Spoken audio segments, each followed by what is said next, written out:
تم دوسری دنیا کے غلام کیسے بنتے جاؤ گے؟ اگر تم امپورٹ کرو گے 10 روپے کی اور ایکسپورٹ کرو گے 6 روپے کی، تو 4 روپے تمہیں پلے سے دینے پڑیں گے۔ جب 4 روپے تم اپنی پاکٹ سے پے کرو گے تو تمہارے ریسورس تمہاری پاکٹ سے نکلیں گے اور کسی اور کی پاکٹ میں جاتے جائیں گے، وہ امیر ہوتا جائے گا، تم غریب ہوتے جاؤ گے۔ اور آج کے دور میں امیر انسان حکمرانی کرتے ہیں اور غریب انسان ہماری طرح کے کیا کرتے ہیں؟ غلامی کرتے ہیں لڑکیوں کو، لڑکوں کو تھا، لیکن آج کل یہ گرلز میں بڑا پریویل کر گیا، اور اسپیشلی لاہور جیسی سٹی میں۔ کیوں؟ کیونکہ یہاں پہ لڑکیاں بھی کماتی ہیں اور لڑکے بھی کماتے ہیں۔ اگر ایک ماں باپ ہے، ان کا بیٹا اور بیٹی ہے، تو ان ماں باپ کی کوشش ہے یہ دونوں کام کریں۔ آج کل تو یار لوگ شادیاں کر رہے ہیں ایسی لڑکیوں کے ساتھ جو کما رہی ہوں، کیونکہ اکیلا بندہ ڈپینڈنسی ریٹ کم کرنے کی کوشش کر رہا ہے۔ آپ کے ابا کا کیا ڈپینڈنسی ریٹ ہے؟ ایک کمانے والا کتنے کھانے والے؟ 4 9۔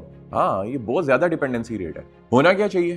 3 کمانے والے ہیں 2 کھانے والے ہیں، 3 کمانے والے ہیں 2 کھانے والے ہیں، پھر آپ خوشحال رہتے ہو، مہنگائی ہو بھی جائے آپ ٹیکل کر لیتے ہو۔ لیکن اگر ایک کمانے والا ہو اور 10 5 6 4 کھانے والے ہوں تو پھر کنٹرول سے باہر ہے، کیونکہ خالی آپ نے کھانا نہیں کھانا، اس کے ساتھ آپ کے دوسرے بھی پرکس چل رہے ہیں، آپ کے کپڑے چل رہے ہیں، آپ کے سیل فون چل رہے ہیں، بجلی کا بل چل رہا ہے، پیٹرول چل رہا ہے۔ 3 وقت کی روٹی ضرورت نہیں رہی اب بجلی نیسیسٹی آف لائف بن گئی ہوئی ہے، ایجوکیشن نیسیسٹی آف لائف بن گئی ہوئی ہے، سیل فون کا جو ٹاپ اپ ہے بیلنس ہے وہ نیسیسٹی آف لائف بن گیا ہوا ہے، social media necessity of life بن گیا ہوا ہے۔ وہ آپ اگر میں اکیلا ہوں اور میرے 2 بچے یا 3 بچے ہیں، وہ تینوں یہ یوز کریں گے۔ اب جب وہ یہ یوز کریں گے تو مجھے ان کو گیجٹس لے کے دینے پڑیں گے، پھر میں سٹریس پاس آن کروں گا اپنی بیٹی کو اور اپنے بیٹے کو، کیونکہ میرے پاس اور کوئی چارہ نہیں ہے، میں یہاں سے تباہ ہو جاؤں گا۔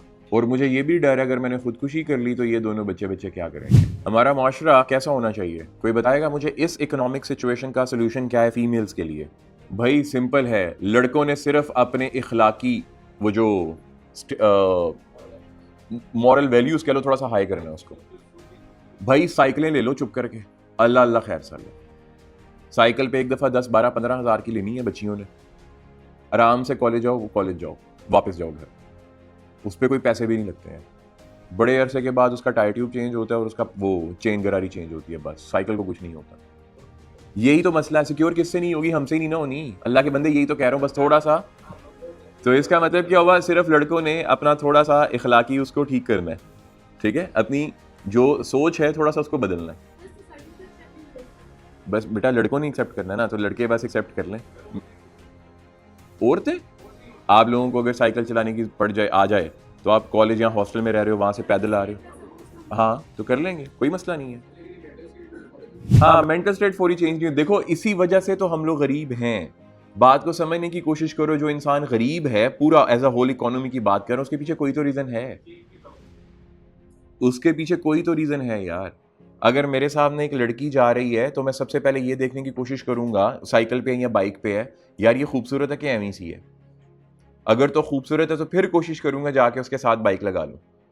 یہ میری سوچ ہے، میری سوچ کا مطلب یہ ہمارے بوائز کی سوچ ہے۔ اور اگر وہ استغفر اللہ ایمی سی جو دماغ ہے بوائز کا، اگر وہ ایمی سی ہے تو ٹھیک ہے، یہ سوچ بدلنے۔ کوئی بھی جا رہا ہو ہم دیکھیں ہی نہ، کوئی بھی محترمہ سائیکل پہ جا رہی ہے ایسی سچویشن میں ہم دیکھیں ہی نہ۔ بائک والے لڑکے ایک لین میں بائک چلائیں، لڑکیوں کو راستہ دیں گزرنے کے لیے۔ اسکوٹیز پہ آ جاؤ اگر اسکوٹیز، یار یہ بس سوچ ہے ہماری سوسائٹی کی، اگر ہم یہ بدل دیں گے تو پھر سوسائٹی خوشحال ہونا شروع ہو جائے گی، پھر لڑکیاں بھی اپنے باپ کا سہارا بن سکیں گی، وہ بھی وہ کام کر سکیں گی جو بیٹے کر رہے ہیں۔ اگر ہم یہ سوچنا ہی بند کر دیں، ہم اپنے کام سے کام رکھیں تو مسئلے حل ہو جائیں گے۔ کیسا؟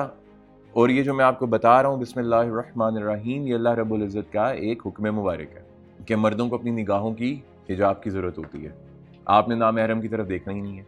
تو اسی وجہ سے جو ہمارا یہاں پہ ہارڈ ارنڈ منی ہے، پاکستان کما رہا ہے، جو ہارڈ ارنڈ منی ہے جو پاکستانی کما رہا ہے وہ نکلتا جا رہا ہے، اور وہ کہاں جاتا جا رہا ہے؟ دوسروں کی پاکٹس میں، اور دوسرے امیر ہوتے جا رہے ہیں۔ جن عربیوں کو دیکھ لو نا، عربی پیسہ کما رہے ہیں نا، ہم عربیوں سے تیل خرید رہے ہیں، امریکہ سے تیل خرید رہے ہیں، وہ لوگ تو پیسہ کما رہے ہیں، وہ لوگ تو انجوائے کر رہے ہیں، ان کی مہنگائی بھی ہے پھر بھی انجوائے کر رہے ہیں، ان کو پرواہ ہی نہیں ہے۔ سعودیہ کو دیکھ لو، ان کو پرواہ بھی نہیں ہے، اتنی مہنگائی ہے۔ دبئی والے سارے خوشحال ہیں بھائی، دبئی میں جتنے بھی لوگ ابھی کام کر رہے ہیں وہ دبئی کی حد تک خوشحال ہیں، ان کو مہنگائی فیل ہی نہیں ہو رہی ہے۔ وہ تو پاکستانیوں کو الٹا گالیاں نکال رہے ہیں، ویلے نکمے نکارے۔ پرانے وقتوں میں جنگیں کیوں ہوتی تھی؟ اکنامک سچویشن، جس کے پاس جتنی پاور ہوگی وہ اتنا ہی بڑا علاقہ رکھے گا۔ بڑے علاقے کا مطلب زیادہ لوگ، زیادہ لوگوں کا مطلب زیادہ رعایا، زیادہ رعایا کا مطلب زیادہ تاوان، زیادہ لگان، زیادہ ٹیکسز، زیادہ ٹیکسز کا مطلب زیادہ اسٹرانگ اور رچ گورنمنٹ۔ تو یہ بات ہے، انسان کی ضرورتیں ڈیویٹ کرتی ہیں۔ ایک لڑکا ہوتا ہے، لڑکوں کو سن لو ذرا غور سے سنو، لڑکوں، آن لائن والے لڑکے آپ بھی سنو، ایک لڑکا ہوتا ہے, بیٹا ہوتا ہے, وہ کمانا شروع کرتا ہے, اس کی فرسٹ پرائورٹی کیا ہوتی ہے؟ اس کی والدہ, کہ دنیا دردی ادھر ہو جائے اماں نے ان میں ہر شے لے کے دینی ہے, ٹھیک ہے. اب اماں نے کچھ نہیں کرنا, اماں نے صرف اس کی شادی کروانی. اب اس کی ٹاپ پرائورٹی وہ محترمہ ہوں گی جو اس کے ساتھ اٹیچ ہو جائیں گی, اماں سیکنڈ پرائورٹی بن جائیں گی. ایسا نہیں ہے کہ لڑکے کی سوچ غلط ہے, ایسا ہے, یہ ایک یونیورسل نارم ہے. کیونکہ لڑکے کو اس کے سب کانشیس کو یہ لگنا شروع ہو جائے گا کہ بھائی صاحب جو محترمہ میرے ساتھ اٹیچ ہوئی ہے اس کا والی وارث اب میں ہی ہوں, اب میں نے ہی اس کو کما کے کھلانا ہے. میری اماں کے پاس 2 بیٹے اور بھی تو ہیں, اماں کا گزارا ہو تو رہا ہے, میرے ابا بھی تو ہیں, اس کے پاس کون ہے؟ اس کو میں پیسے نہیں دوں گا تو کون دے گا؟ ایسا نہیں کہ وہ لڑکا غلط ہے, اس بیچارے کا سب کانشیس اس کو اس طرح ڈکٹیٹ کرے گا اور وہ ڈکٹیٹ ہو جائے گا. اور یہ حق بھی ہے اس کی بیوی کا, اور وہ زیادہ سے زیادہ اپنی بیوی کو سرو کرنے کی کوشش کرے گا. ابھی موجودہ حالات سامنے, ہمارے یہاں پہ کاسٹ آف پروڈکشن ہر چیز کی بڑھ گئی ہے اور پروڈکشن کم ہو رہی ہے, لوگوں کو جاب سے نکالا جا رہا ہے, جو مزدور لوگ کام کر رہے ہیں اس ٹائم سب سے زیادہ جو پس رہا ہے وہ دہاڑی والا مزدور ہے. سب سے زیادہ وہ بیچارہ ڈیمیج ہو رہا ہے, کیونکہ وہ دہاڑی لگانے کے لیے بے قرار ہے اور گھر بن نہیں رہے ہیں, لوگ کنسٹرکشن میں پیسہ نہیں لگا رہے.